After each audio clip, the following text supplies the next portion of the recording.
好，我是莹莹，欢迎收看荧光笔工作室。今天这一集呢，我们就要来点不一样的。你有没有注意到我们荧光笔的频道常常会出现一只动物？没错，就是这一只。它不是恐龙哈，它是马来貘。虽然我们说它是马来貘，而且还濒临绝种啊，可是还有很多马来西亚朋友呢，还是对它非常的陌生，不太认识它，也没有见过它本末。所以呢，今天这一集呢，我们就想要来让大家呢，好好的认识一下大马国宝之一马来貘。大表。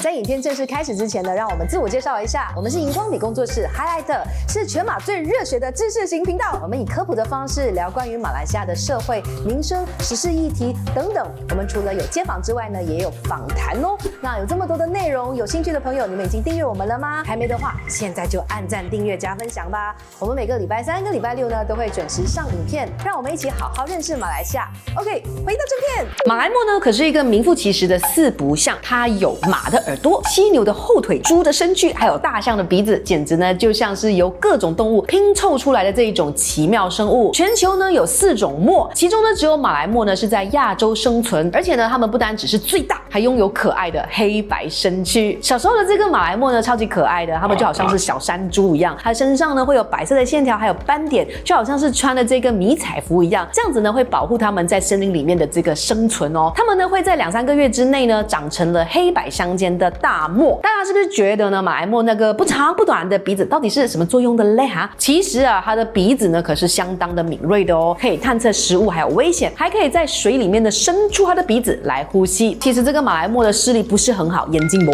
厚，所以呢他们需要靠它的听觉还有嗅觉呢来就是保持自己的安全，避免危险。当遇到了威胁的时候呢，马来貘呢就能够迅速的逃跑，它们还可以躲进水里伸出它的鼻子来呼吸。还有你不要看到这个马来貘呢有这个长鼻子呢就觉得它是食蚁兽，有很多人都以为马来貘是食蚁兽，马来貘可是 vegetarian 啊，他们是不吃蚂蚁的。换句话说，它是不杀生的。可以放一个马来貘，就是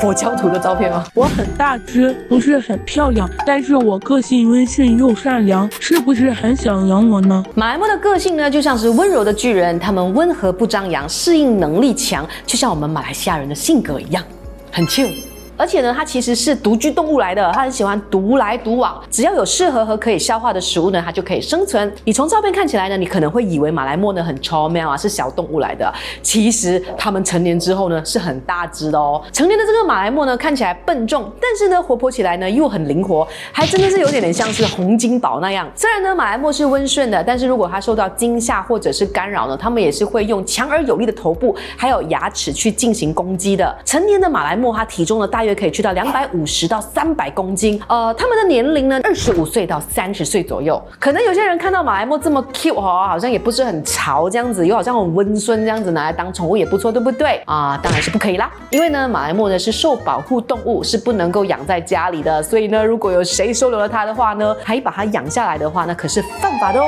不过你知不知道呢？马来貘呢其实是夜行动物，它们会在晚上呢比较活跃，有的时候呢一不小心呢就会因为呢经过马路而被车撞上，然后呢这个世界上又会再减少一只濒临绝种的马来貘。如果说啊有一天你在这个高速公路上面啊，或者是路边有发现受伤或迷路的马来貘呢，其实是可以尽快的联系马来西亚野生动物保护局 Jabatan Perlindungan Hidupan Liar dan Taman Negara Perhilitan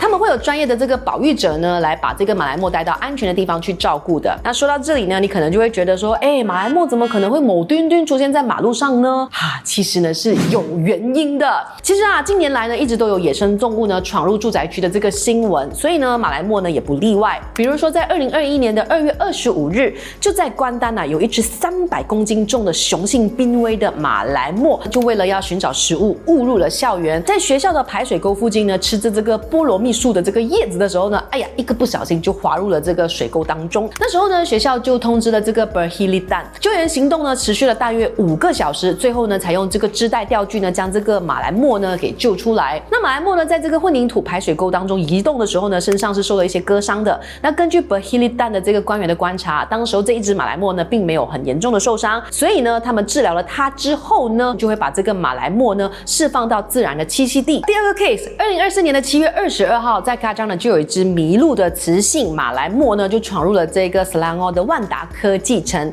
当时候呢 Berhilidan 呢一收到了这个投报之后呢，就展开了救援行动。这只温顺的马来貘呢似乎是迷路了，所以呢离开了它自然栖息地，出现在苏绕附近。初步的这个检查发现啊，它的这个健康状况算是良好的，但是呢考虑到呢野生动物进入了人口密集的这个地区的时候呢，有可能会发生的潜在危险，或者是人类和野生动物的冲突。Berhilidan 呢团队呢最后就成功了将它释放到更适合更安全的自然栖息地。所以记得，如果呢你不小心遇到了野生动物，不论是不是马来貘啊，无端端出现在你家附近的话呢，先不要干撞，联系这个 Berhilidan 就对啦。电话在这里，来帮助我们这个迷路的野生动物回到他们的自然栖息地吧。看看我的身材，让你猜猜我喜欢吃什么呀？刚刚我们不是有提到吗？马来貘呢是天生的这个 vegetarian， 喜欢吃蔬菜啊、水果啊，还有嫩的叶子。在保育中心呢，他们就会被喂什么东西呢？就是南瓜叶啊、西瓜啊、胡萝卜啊、香蕉等等。他们呢还很喜欢吃一种叫做生嘟嘟的植物哦，不知道味道是怎样的嘞。马来貘其实是大胃王哦，它一天呢可是要吃掉相当于它体重10%的食物。如果还是300公斤的话呢，它一天呢就要吃到30公斤的食物，是不是很梗嘞？你有发过噩梦吗？其实啊，马来貘呢虽然叫做马来貘，但是呢却不是只有马来西亚才会出现的动物哦。在古代的中国还有日本的文化当中呢，马来貘是被视为一种神奇的生物，神兽。它拥有神一般的驱赶噩梦的能力。据传说呢，马来貘的形象呢是由不同的神灵所创造的，由其他动物的不同部分所组成，来赋予它特殊的这个力量。到底它有什么样子的神力呢？以前的这个中国人相信啊，貘能够吞噬噩梦，帮助人们呢摆脱噩梦所带来的这个困扰。当人们做噩梦的时候呢，他们就会呼唤貘，希望呢这个貘呢能够前来吞噬噩梦，让他们重新入睡。这种信仰呢，在一些古代的文学还有艺术作品当中呢都可以看得到。而在日本呢，貘被称之为巴固，跟中国一样，被认为呢是可以吃掉噩梦的神兽。好，那你知道怎么运用这个马来貘来吃掉你的噩梦吗？ When 你发噩梦的时候呢，你只需要念3次 Baku Eat My Dream， 貘呢就会出现，并且吞噬掉你的噩梦，让你可以再次的安然入睡。所以呢，有一些人呢常常会用这个来哄小朋友睡觉的。那大家可能可以试一试啦。除了叫貘出来呢吞掉你的噩梦之外呢，还可以托梦告诉你 Empat Ekor 啊，也不一定。这样子的话，记得donate我们。在马来西亚呢，虽然马来貘的这个名气啊远远不如马来虎，但是呢，他们在中国、台湾、日本呢都受到蛮多人的喜爱的。比如说日本动画 Pokemon 里面的这个催眠貘，还有数码宝贝里面的这个食梦兽，都是以貘为原型的角色，也算是相当的 international 啦。马来貘的食梦兽形象呢，依然是受到日本文化的欢迎的，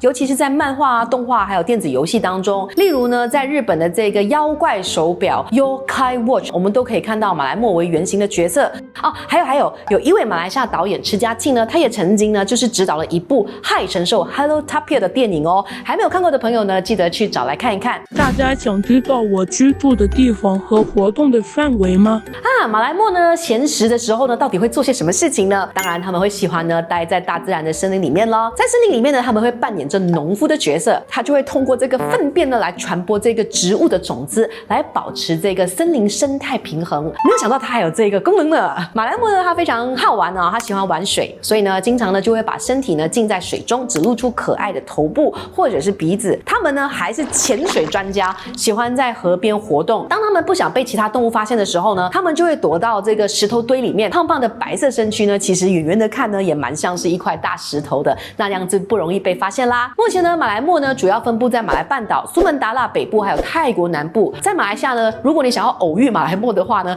最常见的地点呢有 Perak 啦、Selangor 啦、Negeri Sembilan 呢，还有这个格兰丹以及 Johor 和巴汉的。如果大家再不保育我将很快无法再跟大家见面了。虽然呢，马来貘被称之为马来西亚的国宝哦。但是呢，我们今天要怀着很沉重的心情跟大家说啊，如果我们大家呢再不采取行动去保护马来貘呢，它将很快的没办法跟我们见面了。我们的森林呢，因为过度的开发和发展呢，正在逐渐的消失当中。大量的森林被砍伐，就用来做农业啊、城市扩张啊，还有这个基础建设的用途，还有一些非法砍伐的行为，都摧毁了马来貘的家园，也破坏了大自然的生态系统。那随着呢马来貘的这个栖息地减少嘛，那马来貘呢就会被逼迁移到更加狭小和零散的这个区域，这使得他们呢很难找到足够的食物，还有安全的庇护所。不仅如此哦，我们马来西亚的这个盗猎行为呢，也是导致马来貘数量急剧下降的其中一个主要的原因。虽然呢马来貘不像其他一些野生动物那样，因为它们的皮毛啊或者是角呢非常的值钱而遭受到猎杀，但是呢它们仍然还是会受到偷猎者的这一个威胁的。那除了是满足非法的这个野生动物的交易市场，马来貘呢也常常误踩这些盗猎者设下的陷阱而死亡，也使得我们的马来貘直接进一步的减少。还